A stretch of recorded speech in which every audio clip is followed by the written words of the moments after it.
ये लक्ष्य नहीं बना रहे, भटकते चले जा रहे। कोई भाग्यशाली सत्संग के प्रभाव से अपने लक्ष्य को दृढ़ कर पाता है। ये विशेषता से बात समझ लो।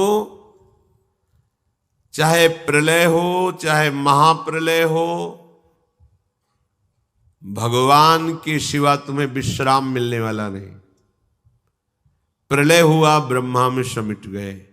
महाप्रलय हुआ, ब्रह्मा सहित प्रकृति में, प्रकृति परमात्मा में। फिर समय आया, फिर प्रकृति से ब्रह्मा, ब्रह्मा से संपूर्ण सृष्टि। ब्रह्म मूल प्रकृति, त्रिगुणात्मिका प्रकृति, महातत्व अहंकार, सृजन प्रारंभ, फिर लय, उल्टी रीत। कब तक ये चलता रहेगा? आप थकते नहीं है सोचकर? बार बार जन्म, बार बार मरण, बार बार भोग, बार बार चाह, मलिन हृदय इसलिए नहीं थकते हो। नहीं तो सोच के तुम भयभीत हो जाओगे। और भयभीत होना बहुत अच्छा है। यदि भयभीत हो गए तो प्रभु की शरण तुम्हारे हृदय में मांगने की बात आ जाएगी। तो जो शभीत आवाज सरनाई, तो रखियो ताहि प्राण की नाई। बड़े कृपालु प्रभु हैं, जिनको यहां विषम परिस्थिति देकर के साधु संग दे देते हैं। बड़ी कृपा समझो।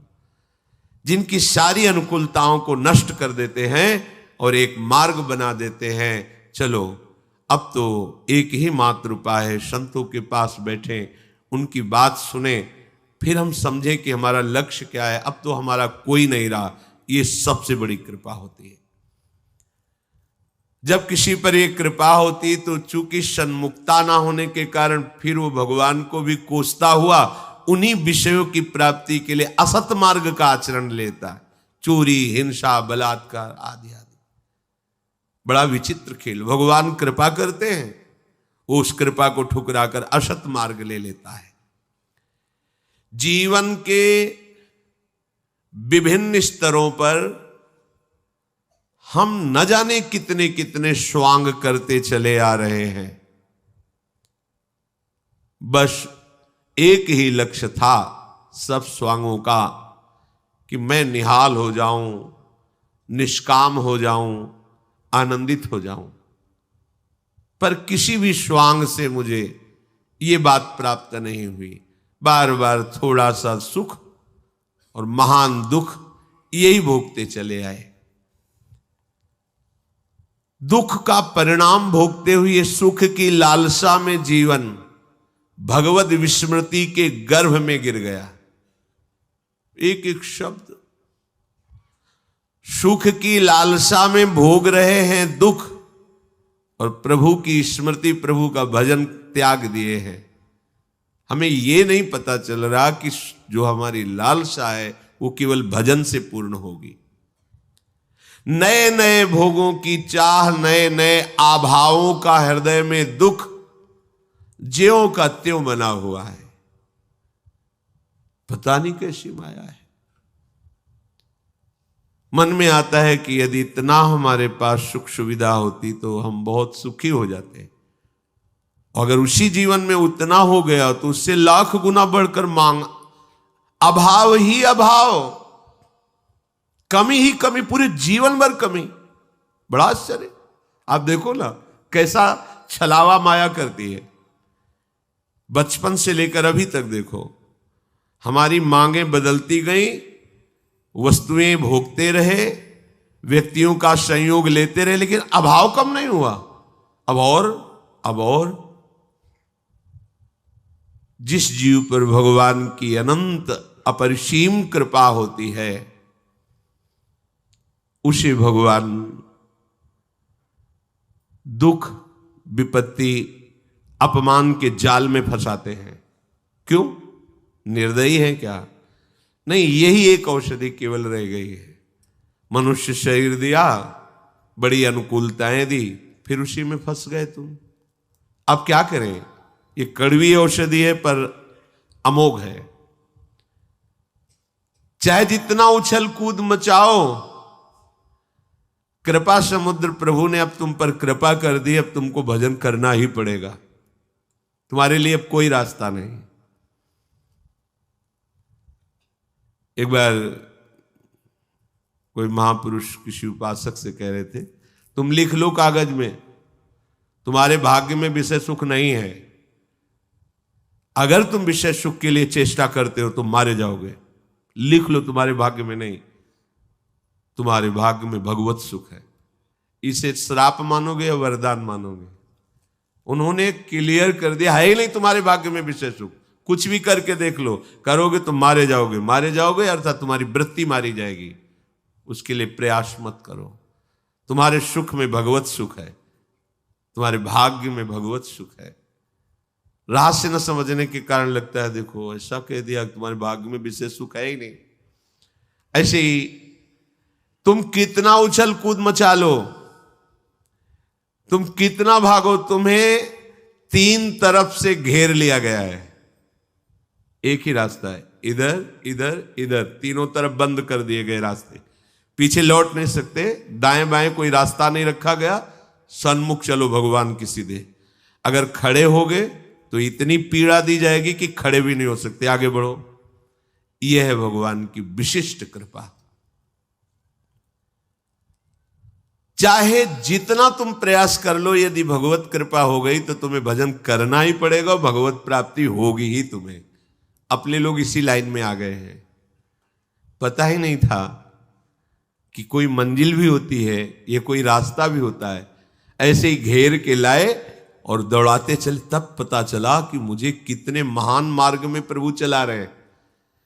अब इसमें ऐसी प्रतिकूलताएं भी आती कि पीछे मुड़ के देखो तो कुछ है ही नहीं, बंद है, साइड में कोई है ही नहीं, आगे का रास्ता बड़ा खुला हुआ है, खड़े हो नहीं सकते।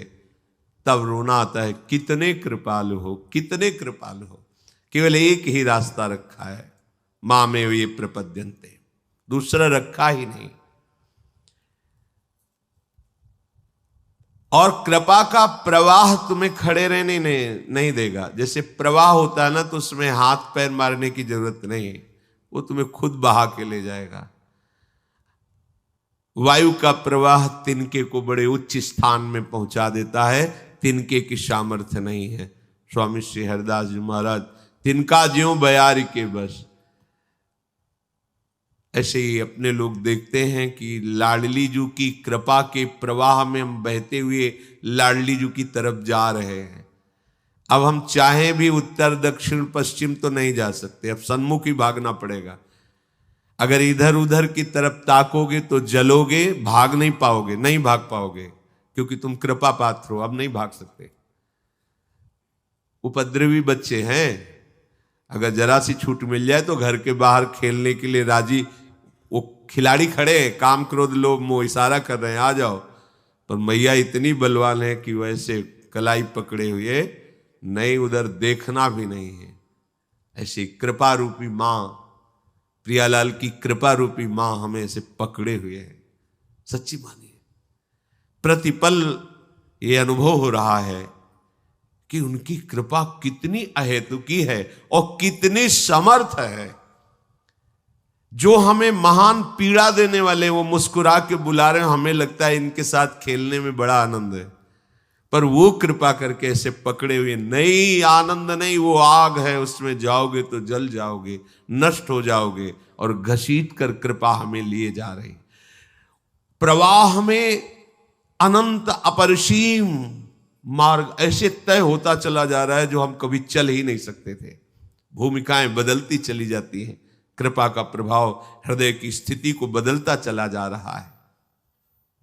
इसलिए तुम अपने विचारों में, एकादश स्कंद में भी लिखा हुआ है, यदि ऐसा अनुभव करो कि प्रभु की हमारे ऊपर अपार कृपा है, क्योंकि मुझे मनुष्य शरीर मिला, सत्संग मिला, भगवान नाम का परिचय मिला, प्रियालाल की उपासना मिली, अपार कृपा है।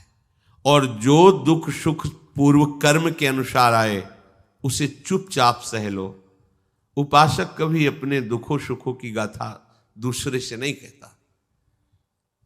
अगर हम दूसरे को दुख बताएंगे भी तो क्या निवारण हो जाएगा? क्या रही मन की मन व्यथा, रखिए मन में गोए, सुनिठ लई हैं लोग सब बांट न लई है कोई। और हर पल प्रभु का स्मरण करते हुए मेरे ऊपर अपार कृपा हरि की है, जो ऐसा चिंतन करता है तो जैसे पिता की संपत्ति का स्वयं पुत्र अधिकारी हो जाता है, ऐसे परम पद का वो अधिकारी हो जाता है। ज्यादा प्रयास करने की जरूरत नहीं इसमें प्रयास का मतलब है असाधन से बचना। हम प्रभु की तरफ तो उनकी कृपा से बह रहे हैं, असाधन उस कृपा के प्रवाह के विरुद्ध चलने के लिए हाथ पैर मत मारिए, बस यही प्रयास है। जो धारा तुम्हें कृपा की ले जा रही है उसके विरुद्ध आप काटकर इधर उधर चलने की कोशिश मत कीजिए, तो धारा तुम्हें प्रियालाल तक पहुंचा देगी। जो बहुत कृपा पात्र अच्छे साधक होते हैं उनके मन में भी स्फुरणाएं होती हैं भोगों की, सुखों की, किंतु वो उन मन की स्फुरणाओं को उदासीन भाव से काटते रहते हैं। जो साधारण साधक होते हैं वो भी काटने की चेष्टा करते हैं, पर द्वेष भाव से। ये सूक्ष्म विषय है। हमारे अंदर कोई भोग की इच्छा हुई, कोई भगवत विरुद्ध बात आई तो हम उससे द्वेष करने लगते हैं।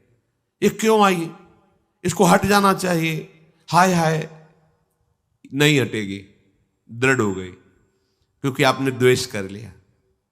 जैसे कोई व्यक्ति है आपके सामने से जा रहा है और वो आपसे कटुवचन बोल रहा है और आप उसको उत्तर देने लगे, द्वेष करने लगे, तो रुक जाएगा। अब समस्या बढ़ गई। अगर चुप रहते तो बोलता हुआ चला जाता। अगर कोई अच्छा बोल रहा है आप उससे प्रिय भाषण करने लगे तो रुक गया, वो राग है।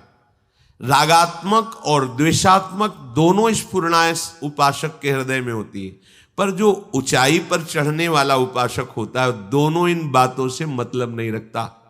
नहीं, प्रायः प्रश्न होते रहते हैं, बहुत परेशानी है, मन ऐसा, मन काहे को तुम मन में इतना तन्मय हो रहे हो, थोड़ा अलग होइए और बोलने दीजिए उसको जो बोल रहा है।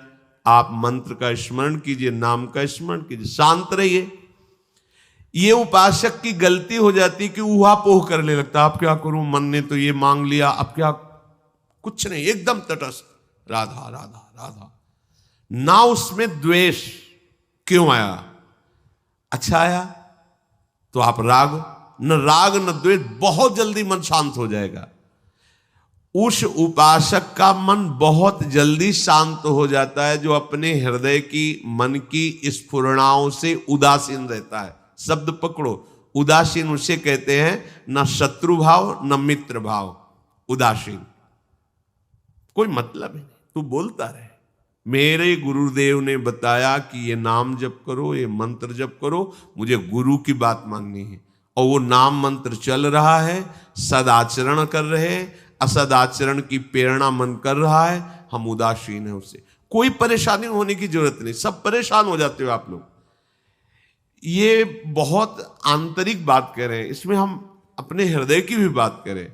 जब गुरु कृपा से ये युक्ति मिली तब समझ में आया कि बेमतलब पिट रहे थे, बेमतलब हम जल रहे थे। समस्या तो यही होती है ना, सबकी समस्या यही है।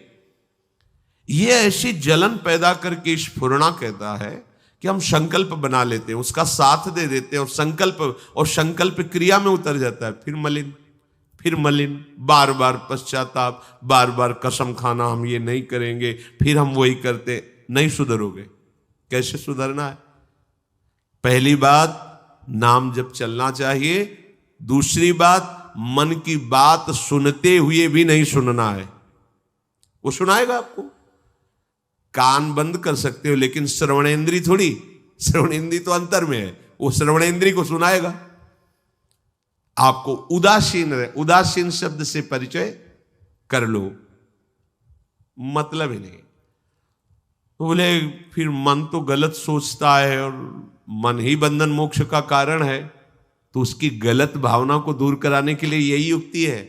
आप उदासीन हो जाओगे, उसकी स्फुरणाएं निकलती चली जा रही हैं, आपका नाम चल रहा है, नाम सद भावनाएं भरता चला जाएगा, क्योंकि आप खाली थोड़ी बैठे हो, भगवत सुमिरन परायण हो। जागने से सोने तक जिसको इसी जन्म में भगवत साक्षात्कार करना है, बहुत पॉइंट की बात है। तुम्हारे अंदर विचारों की भीड़ पैदा करेगा मन। मन ही बुद्धि है, मन ही चित्त है, मन ही सब कुछ है। क्योंकि वृत्ति के अनुसार अंतःकरण चतुष्टय कहा गया है, मुख्यतया मन ही है। निश्चयात्मक भाव होने के कारण बुद्धि कहा गया, चिंतन होने के कारण चित्त कहा गया, स्वीकृति क्रिया के होने के कारण अहंकार कहा गया, संकल्प बनने के कारण मन कहा, एक ही हृदय एक ही अंतःकरण चतुष्टय के नाम से कहा गया वृत्तियों के कारण। बहुत अच्छी बात, बहुत अच्छी बात है। क्या जगने से लेकर सोने तक ये तुम्हारे अंदर विचारों की भीड़ पैदा करेगा। अच्छे विचार, बुरे विचार, ये ऐसे फेंकता रहता है, इसका काम है। ये कभी शांत नहीं रहता। देखो आप देखना, आप देखो खोया रहता आदमी, चल रहा है। और साधक ऐसा नहीं होता, वो उसकी स्फुरणाओं को देखता हुआ भी मंत्र नाम प्रभु की तरफ रहता है। मुख्यतया लक्ष्य उधर रहता है, जांच इसकी होती रहती है और उदासीन, बिल्कुल हृदय में जलन नहीं होती। प्रारंभ में तो जलन, ये गंदी बात क्यों सोच रहा है, ये ऐसा, अच्छी बात आई तो हर्षित हो गए, बुरी बात आई तो शोकित। मतलब तुम तदात्म हो अंतःकरण से, हटो अंतःकरण से, बिल्कुल अलग है, बिल्कुल अलग है। मान लीजिए अभी आप समझ नहीं पा रहे, बिल्कुल अलग है। वो बिल्कुल कुछ नहीं कर सकता तुम्हारा जब तक तुम उसको सपोर्ट नहीं दोगे। सपोर्ट ना देने की सामर्थ्य नाम देगा, नाम, दूसरा कोई उपाय नहीं। मान लीजिए, हृदय की बात मान लीजिए, जितना तुम नाम जप करोगे उतना तुम में बल आता जाएगा और तुम मन का निरीक्षण करोगे, मन को देखते रहोगे। अभी तुम मन को देख नहीं पा रहे क्योंकि अलग नहीं हुए। तुम ही मन बन करके मांगे कर रहे हो, मन बन करके क्रियाएं कर रहे हो, मन बन करके विचारों में फंसे हुए। बहुत गंभीरता से देखो, एक क्षण भी तुम बिना विचार के नहीं रहते। बहुत गंभीरता से देखो, वो चल रहा है, वो अपना जाल बुन रहा है, मकड़ी की तरह वो जाल बुनता रहता है, उसी में खेलता रहता है। जैसे मकड़ी अपने अंदर से जाल निकालती, उसी में खेलती रहती, ऐसे ही मन अपने अंदर से जाल फैलाता रहता है प्रपंच का और उसी में खेलना चाहता है। उपासक को चाहिए कि उन विचारों में से, सब गंदे नहीं होते, कुछ अच्छे विचार होते हैं जो सपोर्ट कर दे, जो मार्ग में, भगवत मार्ग में बढ़ने वाले। और जो असत विचार हैं उनसे बिल्कुल दुखी नहीं होना है। आप दुखी हो जाते हो। बहुत से उपासक रोते हुए प्रश्न करते, मैं मन से बहुत परेशान हूं। ये बिल्कुल गलत बात, आप बहुत गलत स्थिति में हैं। बिल्कुल आप रो दिए तो मार देगा वो आपको। ये भेड़िया है, बच्चों को डराता है, बड़ों के सामने पूंछ दबा के भागता है। यहां बड़े कौन है? जो भगवान नाम आश्रय लिए, बड़े का सहारा लिए हुए। भगवान नाम बहुत बड़ा है। कल एक उपासक ने प्रश्न किया कि अपने बड़े को, गुरुजनों को श्रीमान ऐसे लगा के बोलते हैं और आप राधा राधा राधा, हरिवंश हरिवंश हरिवंश, ये तो सबसे बड़े हैं। तो ये नियम लागू कर देना चाहिए कि बिना श्री के नाम नहीं लेंगे। बड़े अच्छे भाव है, सम्माननीय भाव है, पर आप जानते नहीं हो ये अक्षर ब्रह्म है। जैसे राधा, ये इतना महान है कि प्रभु भी इसका स्वाद लेते हैं।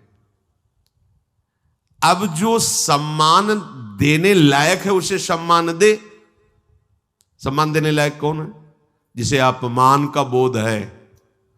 और ये कौन है? ये नाम नामी को भी अधीन करने वाला जो सबसे बड़ा है। तो ये रा और मां, रा और धा, कृष्ण, गोविंद, इनमें कोई श्री नमो नमः इनके लगाने कोई जरूरत नहीं, क्योंकि वो सबसे महान, ईश्वर को भी अधीन करने की सामर्थ्य। तुमने श्रीमान को बड़ा समझ लिया ना, और नाम को सम्मान देने के लिए श्रीमान लगाना चाहना, ये प्रकृति धरा की बात है। परमात्मा को भी जो अधीन कर ले उसका, वो अक्षर ब्रह्म नाम राधा।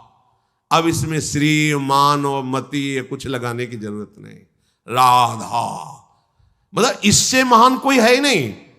जैसे किसी का नाम व्यक्ति का है, अपने से बड़ा है, तो पूज्य भाव आरोपित करने के लिए उसमें श्रीमान ऐसा लगाया जाएगा। लेकिन नाम से बड़े प्रभु भी नहीं है, तो हम क्या लगाएं उसमें? श्री और मान तो बहुत छोटी बात हो गई। नाम से बढ़कर प्रभु भी नहीं है। प्रभु भी नाम के अधीन है। नाम स्वामी है, प्रभु सेवक है। जहां स्वामी विराजमान होगा सेवक को वहां आना पड़ेगा। नाम, अब नाम के आगे ऐसा श्री मान ये सब लगाने की जरूरत नहीं। हरिवंश हरिवंश, राधा राधा राधा राधा, ये अपने इससे मान कुछ नहीं। अगर हम ये सोचते हैं कि राधा नाम को सम्मानित करने के लिए श्री आगे लगाए या पूज्य मान ऐसे, तो मतलब राधा नाम की शोभा श्री और मान से हुई ना। ये प्रकृति में होता है, व्यवहार में होता है। वो खुद इतना महान है कि सबसे महान ईश्वर कृष्ण भी राधा, कृष्ण नाम इतना महान है कि सर्वेश्वरी श्री लाडली जू कृष्ण कृष्ण बोल। अब वहां श्री और मान ये सब लगा लेंगे, बहुत विचार नहीं। ऐसा महान नाम जब हमारे जिह्वा पे चलेगा तब हमारी सामर्थ्य होगी कि ये जो मुझे भयभीत करने वाला मन है, विचारों के जाल में फांस कर मुझे दुखी सुखी करता रहता है, इस पर हम शासन कर सकते हैं। ये विचारों का ओहापोह साधक जब तक नहीं मिटाएगा तब तक निरंतर भजन नहीं चल पाता। सब डूबे रहते हैं। आप देखना, कोई भी कहीं भी बैठा हो, वो डूबा रहता है। नाम चल रहा है एकदम, नहीं तो कहां थे? नहीं कुछ नहीं, क्या हो तो प्रपंच जाल में थे। आप देख लो, कोई रागात्मक वस्तु व्यक्ति स्थान, कोई द्वेषात्मक वस्तु व्यक्ति स्थान, इसके सिवा और कुछ नहीं था। देख लो, कोई लीला में नहीं डूबे थे, उसी में डूबे थे। विचारों के जाल को काटना हमारा इस समय परम कर्तव्य है। आप एक क्षण भी चूकेंगे, वो विचार का जाल फैला देगा हृदय में। इसीलिए साधक हर समय शांत, एकाग्र बुद्धि, कीर्तन में तो तन्मय, वाणी में तो सामने वाणी में दृष्टि लगी हुई, श्रवणेंद्रिय सुन रही और मन से में एक एक अक्षर पर दृष्टि लगाए हुए उसका गान कर रहे हैं। इसको विचारों के लिए समय नहीं देना है। अगर आप मन को समय देंगे तो आपका सारा समय चाट जाएगा मन, और फिर वही जन्म मरण के चक्र में पहुंचा देगा। ये थोड़ा विचारों से आपको खाली होना है, तभी भजन बने। बोले भजन नहीं बनता, क्यों नहीं बनता? वो ठसाठस भरे हुए हैं विचार, वो भेजता चला, सत असत जो भी जन्म जन्मांतर है वो विचारों को ऐसे फेंकता जा रहा है, यहां तक कि फिर रात्रि की नींद भी खत्म हो जाती है। अगर थोड़ी झपकी लगी तो वही प्रपंच, नींद में भी स्वप्न शुरू, स्वप्न में भी वही सब प्रपंच संसार। और विचारों को काट करके भजन भरते चले जाओ, भगवत भाव भगवत विचार, तो जागृत स्वप्न सुषुप्ति स्फुरत में राधा पदाब्ज छटा। मन बढ़िया पक्ष भी है इसका, बुरा पक्ष भी है तो बहुत बढ़िया पक्ष है। इसके विचारों को नष्ट करके भगवत विचार भर दो, रात दिन बिना किसी प्रयास के भजन करेगा। आपका मन ही भगवदाकार वृत्ति से युक्त हो जाएगा।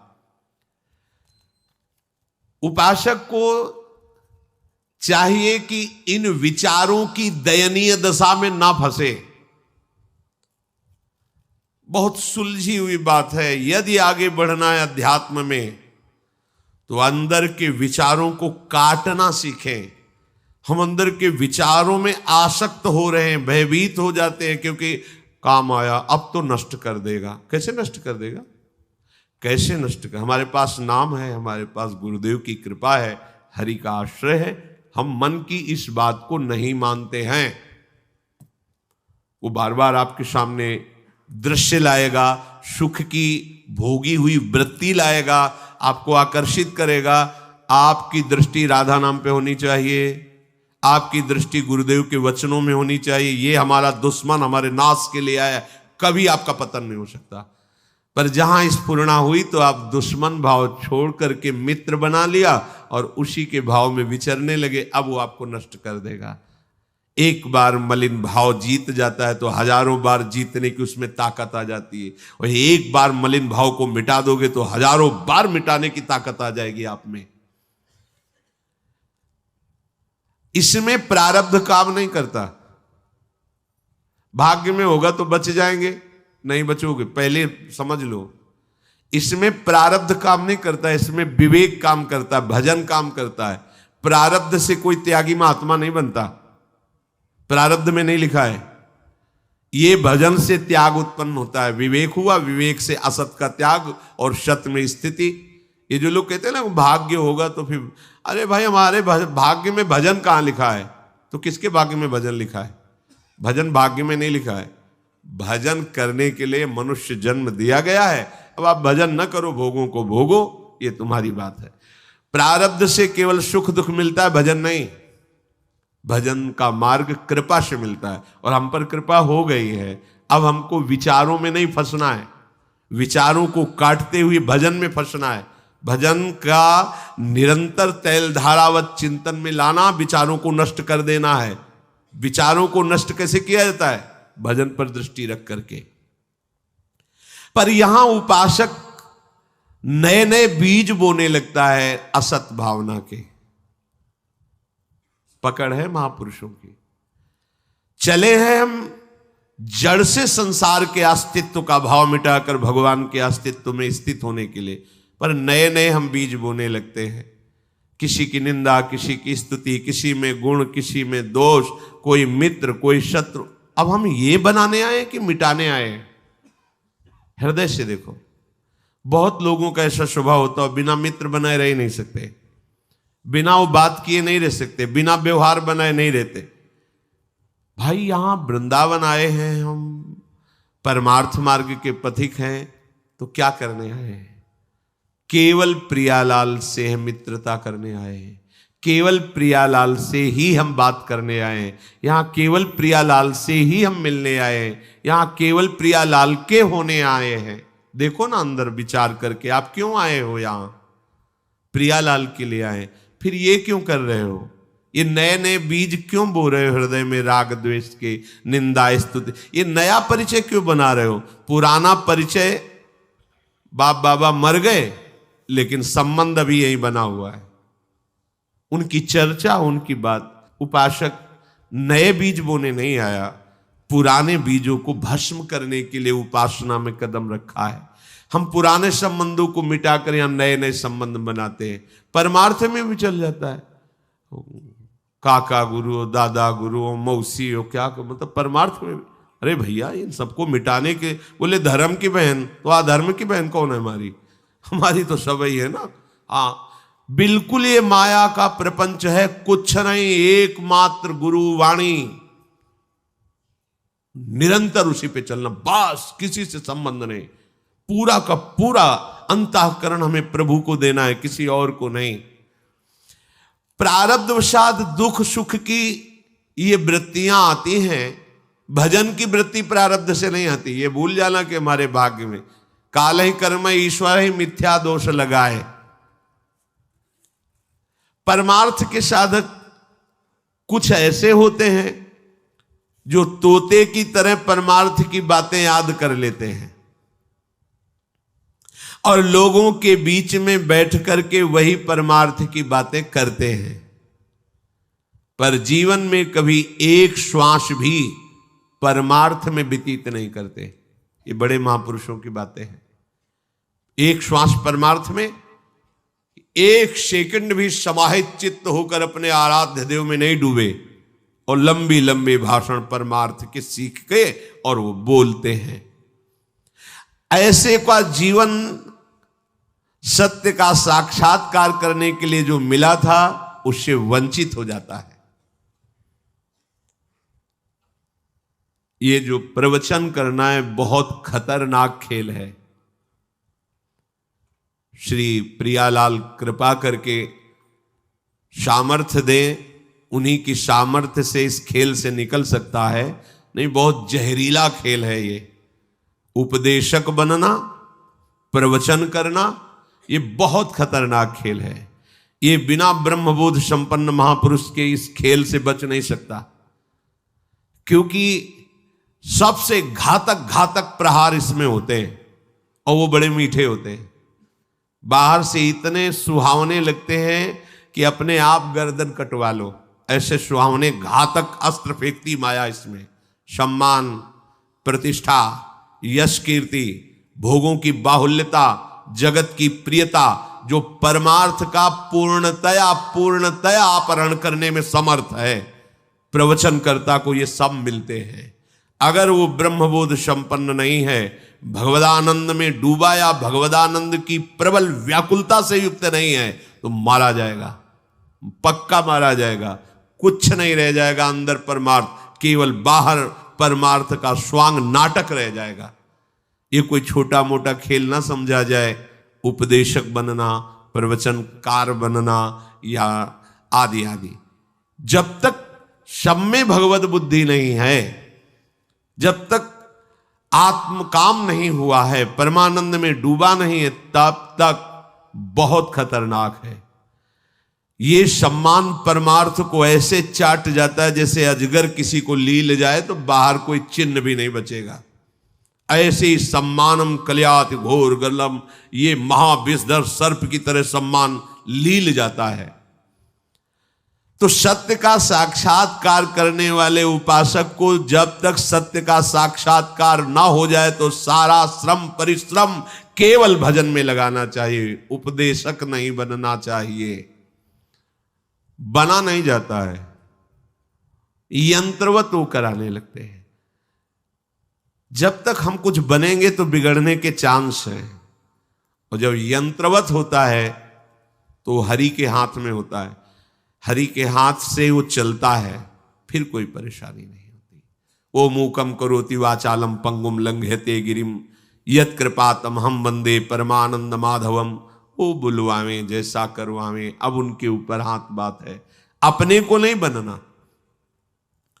ये जो तोते की तरह शास्त्रीय बातें सीख करके बोलकर अपनी प्रतिष्ठा और सम्मान, इनसे साधना ही नहीं बन सकती भगवत प्राप्ति की।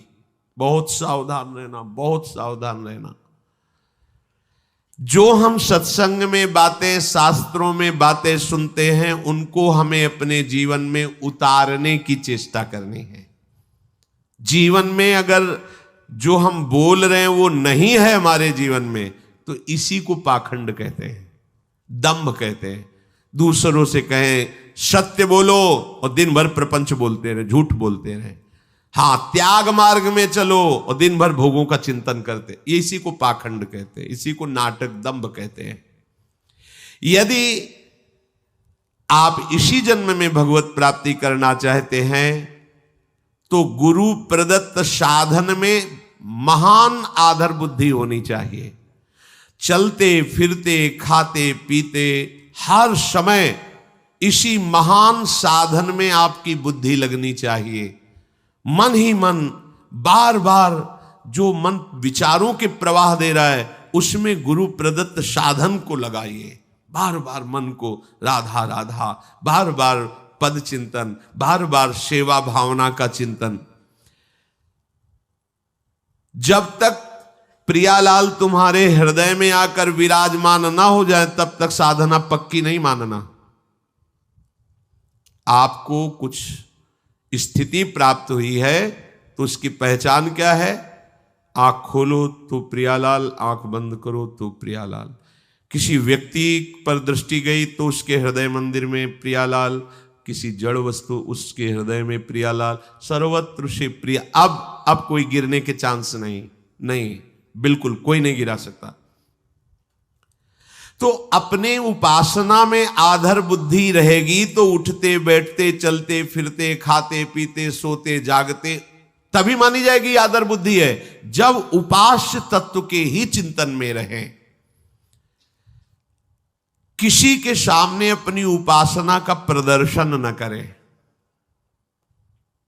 जैसे श्री जी की सेवा हो रही है तो हमारी ये भावना नहीं होनी चाहिए कि हम ऐसा श्रृंगार करें कि लोग देखकर प्रभावित हों। बदल गई भावना। हम अपनी लाडली जी को दुलार कर रहे हैं, लाडली जी ने जिन्हें दर्शन के लिए बुलाया है वो बैठे देख रहे हैं, वो बैठे सुन रहे हैं।